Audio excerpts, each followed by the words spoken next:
দুজন ইউটিউবারের বা দুজন ব্লগারের বক্তব্য, মানে ঘৃণ্য বক্তব্যের জন্য সারা ভারতবর্ষে তারা নিন্দিত হচ্ছে, রাইট? এবং যেটা বলেছে অত্যন্ত কুরুচিকর কথা বলেছেন। 2016 সালের 5ই অক্টোবর রেখা গুপ্তা একটা টুইট করেছিলেন তদানীন্তন মুখ্যমন্ত্রী অরবিন্দ কেজরিওয়াল সম্বন্ধে, এবং সেই টুইটটা গত কয়েকদিন ধরে ভাইরাল হয়েছে। সেই টুইটে কি লেখা আছে বলতো? অরবিন্দ কেজরিওয়াল তার জন্মদিন পালন করেন না কারণ তিনি তার মায়ের কাছে তার জন্মাবার এভিডেন্স চেয়েছিলেন। তুমি ভাবতে পারছো ইঙ্গিতটা ঠিক কতটা কুরুচিপূর্ণ?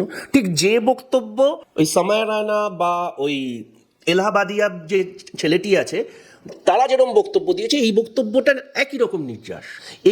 ইনি একজন মহিলা এবং ইনি কিন্তু এখন দিল্লির আমার রাজধানীর সাংবিধানিক প্রধান। তুমি আশা করছো যে মানে তুমি এরকম মুখ্যমন্ত্রী কল্পনা করতে পারো?